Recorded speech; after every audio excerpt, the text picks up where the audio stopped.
Saudi અરેબિયાની રાજધાની રિયાદમાં US દૂતાવાસ પર ઈરાનનો મોટો ડ્રોન હુમલો।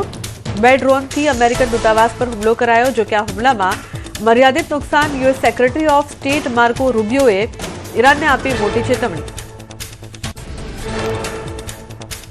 અમેરિકાના રાષ્ટ્રપતિ ડોનાલ્ડ ટ્રમ્પે બ્રિટિશ પ્રધાનમંત્રી કીર સ્ટારમરની કરી આકરી ટીકા। સ્ટારમરે શરૂઆતમાં બ્રિટિશ બેઝનો ઉપયોગ કરવાની પરવાનગી આપવામાં વિલંબ કર્યો હોવાથી કામગીરી પર અસર પડી હોવાનો દાવો। અમેરિકાના રાષ્ટ્રપતિ ડોનાલ્ડ ટ્રમ્પનો ઈરાનને લઈને મોટો દાવો। ઈરાન વાતચીત કરવા ઈચ્છે છે પણ મોડું થઈ ગયું। તેમની ડિફેન્સ સિસ્ટમ અને લીડરશિપ ખતમ। એરફોર્સ અને નેવી થઈ ચૂકી છે તબાહ। મધ્ય પૂર્વમાં યુદ્ધની સતત વણસતી સ્થિતિ। ટ્રમ્પે કહ્યું અમેરિકા લાંબા યુદ્ધ માટે તૈયાર। નુકસાન નિકટવર્તી હોવાની ચેતવણી આપી। કુવૈતમાં હુમલામાં 6 અમેરિકન સૈનિકોનું મોત। 178 બેલિસ્ટિક મિસાઇલો તોડવાનો કુવૈતે કર્યો દાવો। યુનાઇટેડ નેશન્સમાં ઈરાનના રાજદૂત અલી બહરૈનીએ આપી ચેતવણી। જો કોઈ પાડોશી દેશના સૈન્ય મથકનો ઉપયોગ ઈરાન વિરુદ્ધ હુમલો કરવા માટે થશે તો તેને બનાવાશે નિશાન। આક્રમક કાર્યવાહી બંધ નહીં થાય ત્યાં સુધી ઈરાન કરશે પોતાની રક્ષા।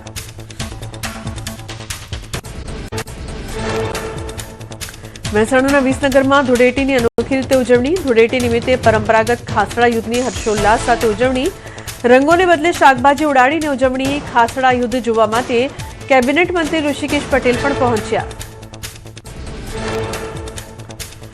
ધૂળેટી પર્વને લઈને ડાયમંડ સિટીમાં અનેરો ઉત્સાહ। લાલભાઈ કોન્ટ્રાક્ટર સ્ટેડિયમ ખાતે ધૂળેટી પર્વનું ભવ્ય આયોજન। રંગ, સંગીત અને મસ્તી સાથે સુરતીઓએ કરી ઉજવણી। સ્ટેડિયમમાં ધૂળેટીની ઉજવણી માટે કરાઈ ખાસ વ્યવસ્થા।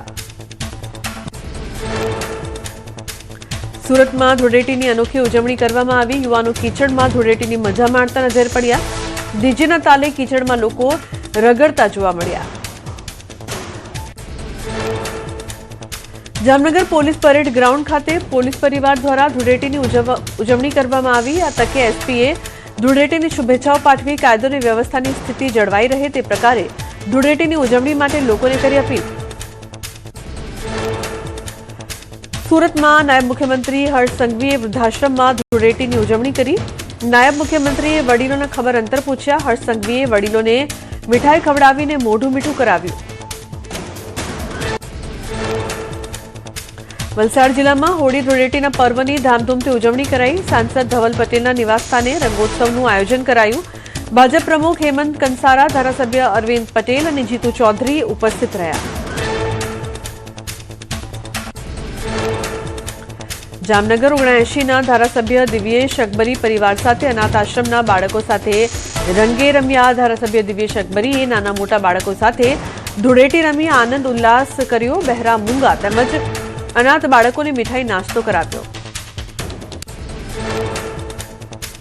વડોદરામાં ધૂળેટીની ધામધૂમથી ઉજવણી। કમાટી બાગ બહાર મોર્નિંગ વોકર ગ્રુપે કરી ઉજવણી। ડીજેના તાલ સાથે રંગોની છોડો ઉડી। રંગોના તહેવારમાં વડોદરાવાસીઓ ઝૂમી ઉઠ્યા। હોળીના પર્વની રાષ્ટ્રપતિ દ્રૌપદી મુર્મુ અને પીએમ મોદીએ દેશવાસીઓને પાઠવી શુભકામનાઓ। બંને મહાનુભાવોએ સોશિયલ મીડિયા પ્લેટફોર્મ એક્સ પર સંદેશા શેર કરીને દેશમાં સુખ, શાંતિ અને સમૃદ્ધિની કામના કરી। કોંગ્રેસ નેતા હિંમતસિંહ પટેલે કાર્યકર્તાઓ સાથે કરી ધૂળેટીની ઉજવણી। મોટી સંખ્યામાં કાર્યકર્તાઓ હિંમતસિંહના નિવાસસ્થાને પહોંચ્યા। ઉજવણીમાં રાજસ્થાની સંસ્કૃતિની જોવા મળી ઝાંખી। પૂર્વ ક્રિકેટર ઇરફાન પઠાણ ધૂળેટીના રંગે રંગાયા। ઇરફાન પઠાણે વડોદરામાં મિત્રો સાથે મોજ મસ્તી કરી ધૂળેટી મનાવી। ઇરફાન પઠાણ મિત્રો સાથે નાના બાળકોની જેમ ધૂળેટી રમતા નજરે ચડ્યા। ગાંધીનગર ઉત્તરના ધારાસભ્ય રીટાબેન પટેલે કોર્પોરેટરો, કાર્યકરો અને પરિવાર સાથે મનાવી ધૂળેટી। સતત 3જા વર્ષે કરાયું આયોજન। હર્બલ કલર અને કેસોડાના પાણીથી ધૂળેટી રમ્યા। રાગ દ્વેષ ભૂલી બધા સાથે મળીને ઉજવીએ છે તહેવાર। રાજુલાના ધારાસભ્ય હીરાભાઈ સોલંકીએ પણ રંગોત્સવ મનાવ્યો। હીરા સોલંકી ધૂળેટીના પર્વમાં અલગ અંદાજમાં દેખાયા। લોકો સાથે હીરા સોલંકીએ ઢોલ વગાડીને ઉત્સાહભેર ધૂળેટીની ઉજવણી કરી। દિલ્હીમાં કેન્દ્રીય સંરક્ષણ મંત્રી રાજનાથ સિંહ નિવાસસ્થાને ધૂળેટીની ઉજવણી। કેન્દ્રીય સંરક્ષણ મંત્રી રાજનાથસિંહ હોળીના રંગે રંગાયા, કાર્યકરો અને નેતાઓ સાથે માણી પર્વની મજા। દિલ્હીમાં મુખ્યમંત્રી રેખા ગુપ્તાના નિવાસસ્થાને ધૂળેટીની ભવ્ય ઉજવણી કરાઈ। સીએમના નિવાસસ્થાને પક્ષના કાર્યકરો, નેતાઓ અને સામાન્ય નાગરિકોનો ધસારો જોવા મળ્યો। રેખા ગુપ્તાએ દિલ્હીવાસીઓને પાઠવી પર્વની શુભકામનાઓ। જેસલમેરમાં વિદેશી પ્રવાસીઓ પર ચડ્યો હોળીનો ખુમાર। જેસલમેરના ચોકમાં વિદેશી સહેલાણીઓએ ઉડાડ્યો ગુલાલ। જેસલમેરની હોળી જોઈ વિદેશી પ્રવાસીઓ મંત્રમુગ્ધ થયા। ભારતીય સંસ્કૃતિના કર્યા વખાણ। હૈદરાબાદના ઐતિહાસિક બેગમ બજારમાં હોળીની ભવ્ય ઉજવણી। સવારથી જ હજારોની સંખ્યામાં લોકોએ રસ્તા ઉપર ઉતરી હોળીની ધામધૂમથી ઉજવણી કરી। તિનમાર ડાન્સ આકર્ષણનું કેન્દ્ર બન્યું। સુપ્રસિદ્ધ યાત્રાધામ વડતાલ સ્વામિનારાયણ મંદિરમાં 210 વર્ષની ઐતિહાસિક પરંપરા મુજબ રંગોત્સવ ઉજવાયો। ઉત્સવમાં લાખો યુવાનો ફિલ્મી ગીતોના બદલે હરિકીર્તનના તાલે ભક્તિભાવપૂર્વક ઝૂમી ઉઠ્યા। હોળીના પર્વ નિમિત્તે ઉજ્જૈન મહાકાલેશ્વર મંદિરમાં વિશેષ ભસ્મ આરતીનું આયોજન। અબીલ ગુલાલ અને ફૂલોની વર્ષા વચ્ચે વિશેષ ભસ્મ આરતી કરાઈ। મહાકાલના આશીર્વાદ લેવા માનવ મહેરામણ ઉમટ્યું। જય મહાકાલના નાદથી ગુંજ્યું મંદિર પરિસર।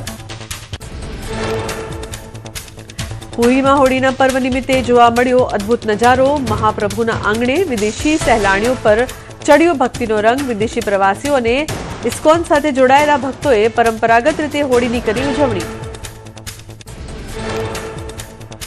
રાજ્યમાં અપર એર સાયક્લોનિક સર્ક્યુલેશન સક્રિય થતા ગરમીમાં વધારો થવાની આગાહી। તાપમાનનો પારો ઉચકાતા કાળઝાળ ગરમી પડશે। હવામાન વિભાગે ગરમીને લઈને કરી આગાહી। 4 થી 6 માર્ચમાં ગરમ અને ભેજવાળા પવન ફૂંકાશે। ગરમીને લઈને અંબાલાલ પટેલનું અનુમાન। ઉનાળો આકરો રહેવાની શક્યતા વ્યક્ત કરી। માર્ચમાં 44 ડિગ્રી સુધી તાપમાન જઈ શકે। દિવસે ગરમી અને રાત્રે ઠંડીનો અહેસાસ થશે। એપ્રિલમાં પણ ગરમીનો પારો ઉચકાશે। હોળીની જ્વાળા જોઈ ચોમાસું સારું રહેવાનું અનુમાન। આગાહીકાર રમણીક વામજાએ હોળીની જોત પરથી મોટી આગાહી કરી। 2026નું વર્ષ સારામાં સારું રહેશે। અતિવૃષ્ટિ અને વાવાઝોડાની પણ શક્યતા વ્યક્ત કરી। માર્ચ એપ્રિલ મે મહિનામાં વાવાઝોડાની આગાહી। વેરાવળ પોરબંદરમાં અતિભારે વરસાદની સંભાવના। ભારતીય શેરબજારમાં ફરી મોટો કડાકો। સેન્સેક્સમાં 1500થી વધુ પોઈન્ટનો કડાકો। નિફ્ટીમાં 400થી વધુ પોઈન્ટનો કડાકો। બેંક નિફ્ટીમાં 900થી વધુ પોઈન્ટનો ઘટાડો થયો તો મિડ કેપમાં પણ 900થી વધુ પોઈન્ટનો ઘટાડો જોવા મળ્યો। વડોદરાના ઉર્મી બ્રિજ પર મહાકાય મગરની લટાર। રસ્તા પર મગર જોઈ વાહનોના પૈંડા થંભી ગયા। મગર નજીકની વિશ્વામિત્રી નદીમાંથી બહાર આવ્યો હોવાની આશંકા। વન વિભાગની ટીમે સ્થળ પર દોડી મગરનું રેસ્ક્યુ કર્યું। રાજકોટના મેટોડા જીઆઈડીસીમાં ટ્રક અને રિક્ષા વચ્ચે અકસ્માત સર્જાયો। ઘટનામાં 2 સગા ભાઈઓ સહિત 4 આશાસ્પદ યુવાનોના જીવ ગયા। પોલીસે ટ્રક ચાલકની ધરપકડ કરી વધુ તપાસ હાથ ધરી।